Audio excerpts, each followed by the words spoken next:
कौन कहता है कि आसमान में छिद्र नहीं हो सकता, एक पत्थर तो तबीयत से उछालो यारो। ठीक समझ रहे हैं।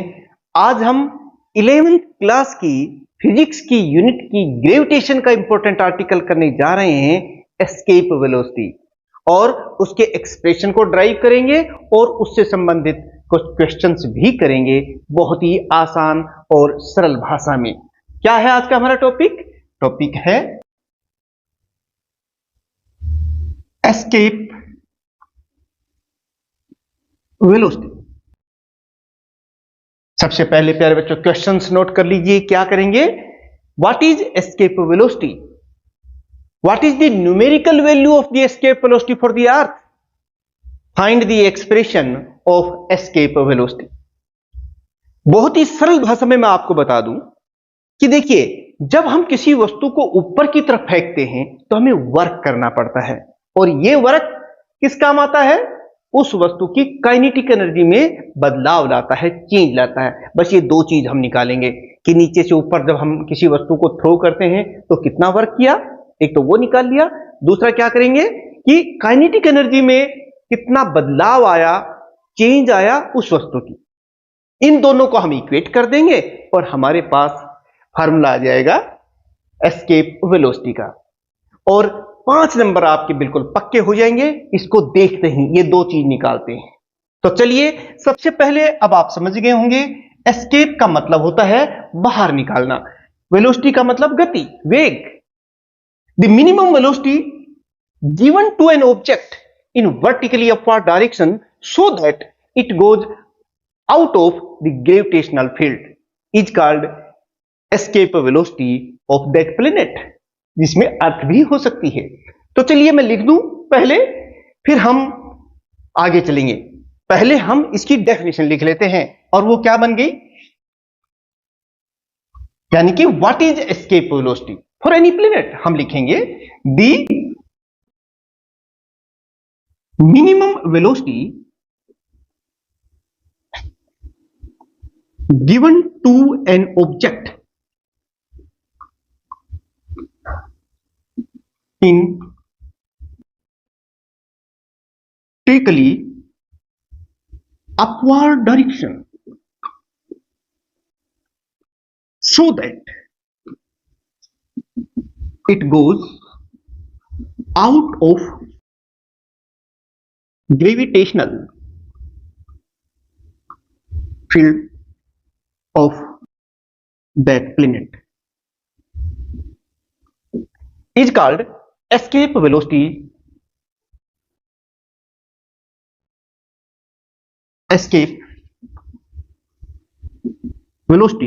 of that planet। देखिए कितनी सिंपल लैंग्वेज में आपको इसकी डेफिनेशन मिल रही कि भाई किसी वस्तु को हम ऊपर की तरफ कितनी मिनिमम गति दें ताकि वो उस प्लेनेट के ग्रेविटेशनल फील्ड से बाहर चली जाए। जब बाहर चली जाएगी तो कभी नहीं आएगी। तो प्यारे बच्चों, ये तो हो गई definition of escape velocity. It is denoted by, इसे हम किससे लिखते हैं? डिनोटेड बाय वीई से लिखते हैं। अच्छा चलिए, बता सकते हैं कि अर्थ के लिए कितनी है? अगर हम अर्थ से किसी चीज को ऊपर की तरफ फेंकें तो कितनी एस्केप वेलोसिटी होगी उसके लिए? लगभग 11.2 किलोमीटर पर second. This is the escape velocity for the earth. अब हमें इसको डिराइव करना है, इसके फार्मूले को डिराइव करना है, तो आप कैसे लिखेंगे? Expression for escape velocity. बहुत ही सिंपल स्टेप्स में, जैसा मैंने बताया था, पहले अर्थ कंसीडर कर लेते हैं। मान लेते हैं कि ये हमारी अर्थ है,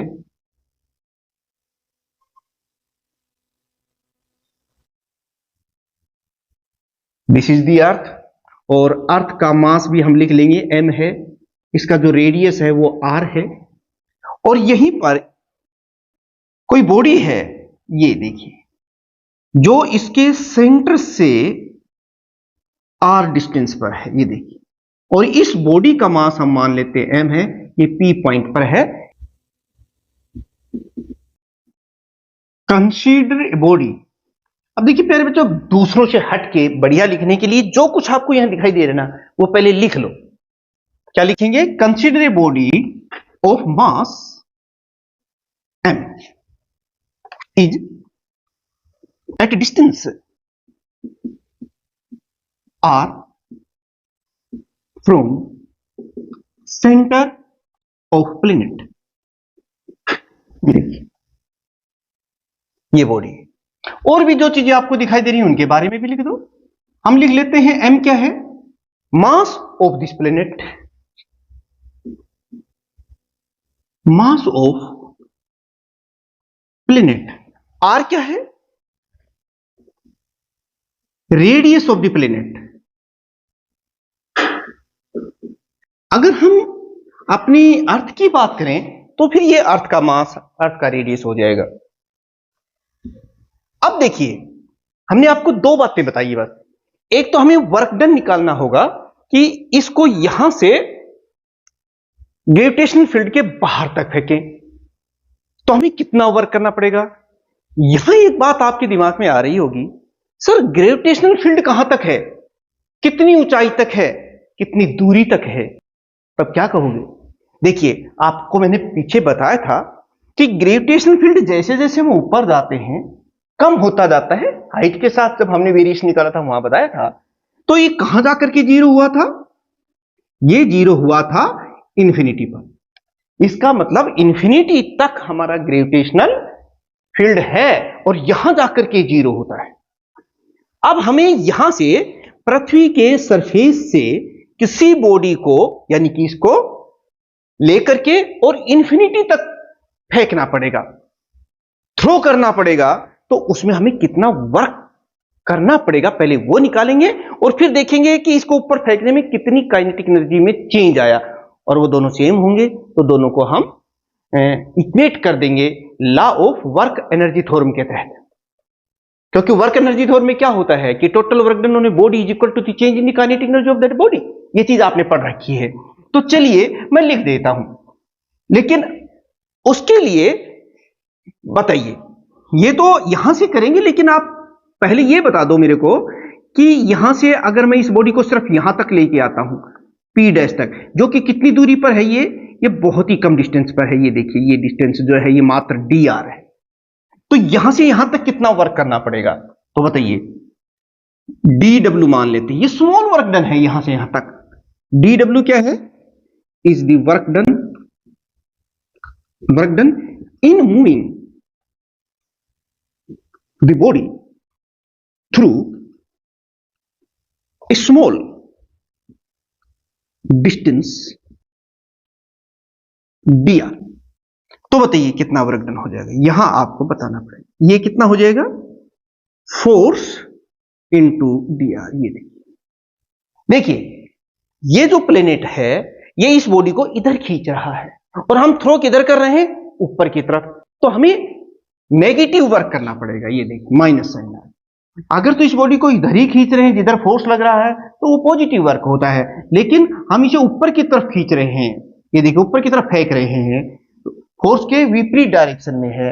180 डिग्री का एंगल है फोर्स और डिस्प्लेसमेंट के बीच में, और आप जानते हैं इसीलिए यहां पर ये नेगेटिव साइन आ गया है। आप कहेंगे सर ये एफ कौन सा है? ये एफ जो है ये ग्रेविटेशनल फोर्स है इस प्लेनेट और इस बॉडी के बीच में, और इसे हम न्यूटन्स लॉ ऑफ ग्रेविटेशन से निकाल भी सकते हैं। देखिए, according to Newton's law of gravitation,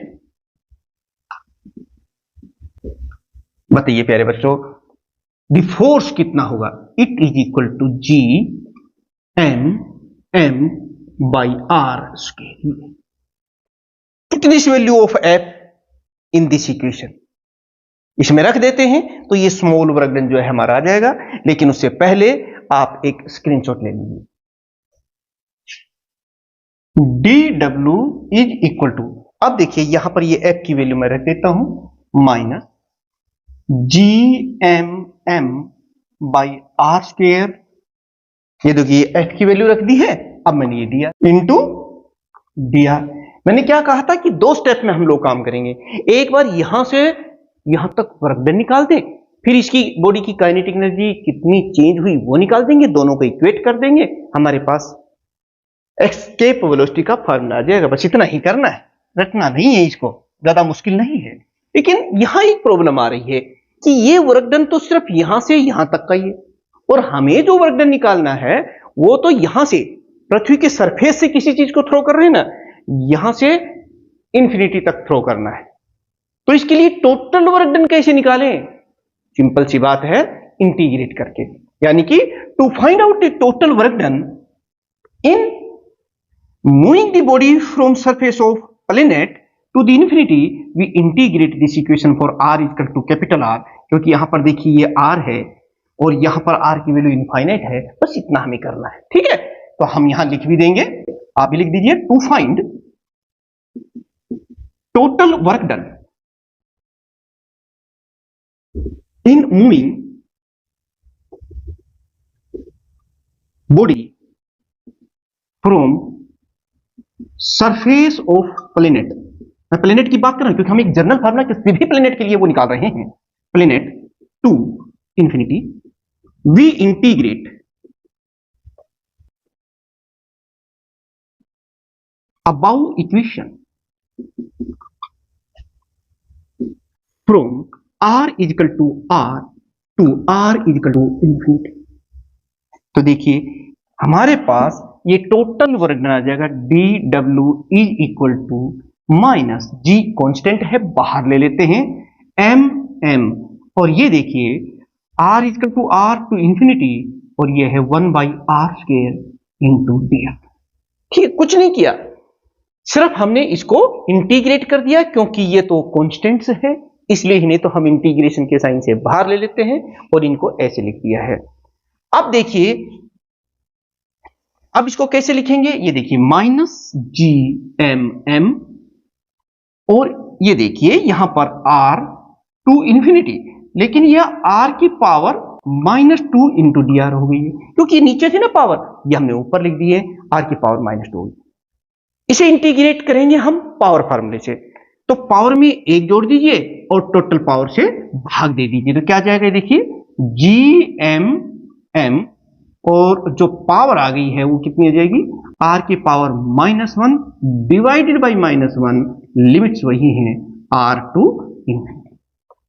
अब यहां पर देखिए minus G M M, minus हम बाहर ले लेते, ये वाला माइनस था ना, ये हमने यहां ले लिया, और यहां बच गया हमारे पास ये जो r की पावर -1 है ना, उसको हम 1/r लिख लेते हैं, लिमिट्स हैं r टू इंफिनिटी। तो देखिए कि यहां कितना आ गया, पहले यहां इस r के स्थान पर अपर लिमिट यानी कि इंफिनिटी वो लिखेंगे, फिर माइनस साइन के साथ लोअर लिमिट यानी कि r लिखेंगे, यानी कि इसको हम ऐसे लिखेंगे जी एम एम 1 और इंफिनिटी -1 और r, ये देखिए।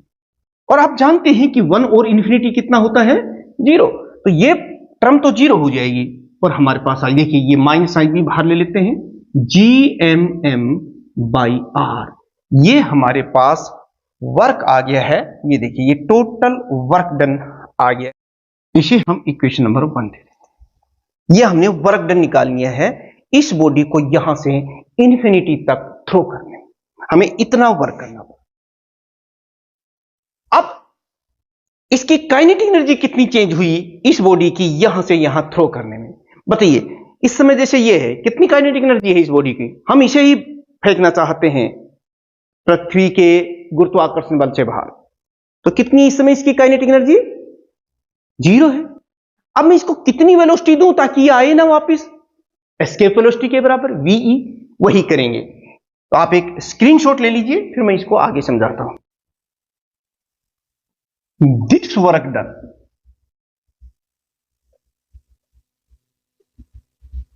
प्यारे बच्चों, ये जो हमने काम किया है इसको ऊपर फेंकने में, इसने क्या किया, इस बॉडी की काइनेटिक एनर्जी में चेंज कर दिया। यानी कि आप कह सकते हैं कि this work done used in changing the kinetic energy of this body, is used in changing kinetic energy of body, यही बात है। और हम ये मान लें कि इफ हमने कितनी गति दी है इस बॉडी को, वीई, और एम इसका मास है, तो काइनेटिक एनर्जी कितनी हो जाएगी बाद में, हाफ एम वी स्क्वायर, और पहले कितनी थी, 0। तो बदलाव कितना आया, चेंज कितना आया, वो बता देंगे। If V is escape velocity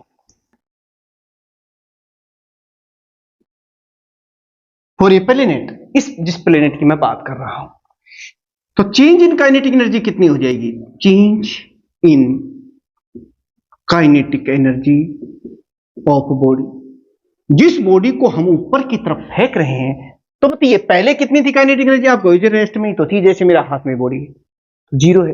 बाद में कितनी हो गई भाई, बाद में हो गई half M V E square, यानी कि कितनी हुई है, minus half M V E square, ये इक्वेशन नंबर 2 आ गई। अब ये जो वर्क डन है, जो हमने इस बॉडी पर ऊपर फेंकने में किया है, थ्रो करने में किया है, इसी ने तो चेंज किया है। ज्यादा वर्क करेंगे तो ज्यादा चेंज आएगा काइनेटिक एनर्जी में, कम करेंगे तो कम आएगा, नहीं करेंगे तो नहीं आएगा, यही बात है ना। तो यानी कि ये दोनों इक्वेशंस बराबर हैं। This is equal to this. On equating equation 1 and 2 लिखेंगे, on equating equation 1 and equation 2। बताइए प्यारे बच्चों क्या लिखेंगे, देखिए minus half M V E square, ये हो गया, and it is equal to minus G M M by R. अब कटता है ना, वो काट दो, क्या वो सबसे पहले तो ये माइनस कट रहा है, फिर ये स्मॉल एम भी कट गया है, बस और कुछ नहीं कट रहा है। देखिए वीई का स्क्वायर कितना हो गया प्यारे बच्चों, देखिए ये जो 2 राइट साइड में है ना, इधर लेफ्ट साइड में, इसको राइट साइड में लेके जाते हैं, 2 जी एम बाई आर, ये है। इसका स्क्वायर रूट ले लेते हैं, क्योंकि इधर स्क्वायर है तो स्क्वायर रूट ले लेते हैं, ये लीजिए, ये भी हमारे पास एक इक्वेशन आ गई है, इक्वेशन नंबर 3। एक स्क्रीनशॉट और लीजिए, फिर हम इसी को एक और फॉर्म में ड्राइव करेंगे। प्यारे बच्चे एक और फॉर्म में हम इसे निकालना चाहते हैं। देखिए आप मुझे बता सकते हो कि एक्सेलरेशन ड्यू टू ग्रेविटी जो है, अगर मैं अर्थ की बात करूं तो कितनी है, क्या होता है उसका फार्मूला, हमने पीछे ड्राइव किया था, expression of acceleration due to gravity. किसी भी प्लेनेट की हो सकती है, लेकिन अर्थ के केस में हमने ये अर्थ का मास, ये अर्थ की रेडियस, या फिर किसी भी प्लेनेट का हो सकता है। यहां से देखिए एक इंपॉर्टेंट चीज हम ले रहे हैं, आप बताइए G M is equal to G R, हो गया ना, ये देखो आर स्क्वायर को मैं लेफ्ट साइड में ले आया हूं। अब क्या हो रहा है कि ये जो जीएम है ना, ये किसके बराबर आ गया, जी आर स्क्वायर। इसका मतलब जहां जीएम है वहां पर हम जी आर स्क्वायर लिख सकते हैं, यानी कि ये जो इक्वेशन हमारे पास आ जाएगी, इट इज इक्वल टू, ये देखिए 2 है ही, हम भी लिख देते हैं, जीएम के स्थान पर हम लिख रहे हैं जी आर स्क्वायर, और नीचे आर है, इस आर से ये आर कैंसिल हो गया है, और हमारे पास फार्मूला आ गया √2GR। ये देखिए, ये इसको इक्वेशन नंबर मैं 4 कह देता हूं। एक इक्वेशन नंबर 3 है, ये इक्वेशन नंबर 4 है। दोनों ही हमें एक्सप्रेशन ऑफ एस्केप वेलोसिटी दे रही हैं। ये जो फार्मूला है, ये universal gravitational constant and mass of the planet and radius of the planet की फॉर्म में दे रहा है। अगर किसी न्यूमेरिकल में ये चीजें दे रखी हो तो ये वाला फार्मूला यूज करेंगे, और ये जो है ये उस प्लेनेट का एक्सेलरेशन ड्यू टू ग्रेविटी और रेडियस ऑफ दैट प्लेनेट है, उसकी फॉर्म में, यानी कि equation 3 and 4 gives the expression of escape velocity. लिख देते हैं, equation 3 and 4 gives the expression of escape velocity. ठीक है, चलिए अर्थ के केस की हम बात कर लेते हैं। मान लो अर्थ की ही मैं बात कर रहा हूं, तो ये डाटा जो है अर्थ के लिए बताइए, जी की वैल्यू कितनी होती है वैल्यू, अगर हम अर्थ सरफेस की बात करें तो ये 9.8 मीटर पर सेकंड स्क्वायर होती है, और ये रेडियस ऑफ अर्थ कितना होता है, आप कहोगे सर ये तो 6400 किलोमीटर के आसपास होता है, बिल्कुल सही है। इसको अगर हम मीटर में बदल दें तो 6.4 इंटू 10 की पावर 6 मीटर हो गई। और ये वैल्यूज आप यहां रख दीजिए। देखिए VE इज इक्वल टू √2 9.8, हमने G की वैल्यू रख दी और R के स्थान पर हमने लिख दिया 6.4 इंटू 10 की पावर 6। ठीक है, इसको सोल्व कर लीजिए, कैलकुलेटर से कर लीजिए, कोई बात नहीं। लेकिन जब आप इसको सोल्व करेंगे तो ये वैल्यू आती है 11.2 किलोमीटर पर सेकेंड। किसी भी प्लेनेट की अगर ये डाटा लिख करके वहां के एस्केप वेलोसिटी का वैल्यू निकाल सकते हैं। कोई भी जो हमारे एस्ट्रोनॉमिकल जो ऑब्जेक्ट्स होते हैं, जैसे कोई प्लेनेट्स है, सैटेलाइट्स हैं, वे मून के लिए कितना है, तो मून के लिए मून का रेडियस और वहां की जो एक्सेलरेशन ड्यू टू ग्रेविटी है वो उसकी वैल्यू रख दीजिए या ये वैल्यू रख दीजिए, तो आपके पास वहां के लिए भी एस्केप वेलोसिटी आ जाएगी जो पृथ्वी के कंपैरेटिवली काफी कम है। तो प्यारे बच्चों, आज एक हमने बात कही थी आपको शुरू में ही कि हमें एस्केप वेलोसिटी से संबंधित उसकी डेफिनेशन, उसका एक्सप्रेशन ड्राइव करना है। क्या क्वेश्चन था? What is escape velocity, find the expression for it. आपको समझ में आ गया होगा। जिन बच्चों ने बिना स्किप किए अगर इसे पूरा देखा है तो एक बार में ये आर्टिकल जो है, ये टॉपिक जो है, ये तैयार हो गया हो। अगर ऐसा है तो फिर आप नीचे जो कमेंट्स बॉक्स है उसमें यस कर दीजिएगा। और अगर नए हैं, पहली बार देख रहे हैं इस लेक्चर को, तो ऐसे तमाम वीडियोस हमारे इन दोनों चैनल्स पर, जिनका लिंक डिस्क्रिप्शन में है, उन पर ये अपलोडेड है। आप उन्हें देख सकते हैं, अपनी तैयारी कर सकते हैं। और अगर पहले से ही सब्सक्राइब कर रखा है तो फिर आप लाइक और शेयर कर दीजिए। और प्यारे बच्चों, ऐसे ही हर आर्टिकल को सिस्टेमेटिक तरीके से हम आपको बिल्कुल ही आसान स्टेप्स में समझाने वाले हैं। मिलते हैं एक और इंपॉर्टेंट आर्टिकल के साथ, जिसमें हम बात करेंगे ऑर्बिटल वेलोसिटी क्या होती है और उसका एक्सप्रेशन क्या है, उसे हम डिराइव करेंगे इन्हीं तरह से बहुत ही आसान स्टेप्स में। तब तक आप सभी स्टूडेंट्स जिन्होंने किसी भी रूप में कंट्रीब्यूट किया है, पूरा वीडियो देखा है, लाइक शेयर सब्सक्राइब किया है, तो उन सभी स्टूडेंट्स का मैं यहां से बहुत बहुत धन्यवाद करता हूं। Thank you very much.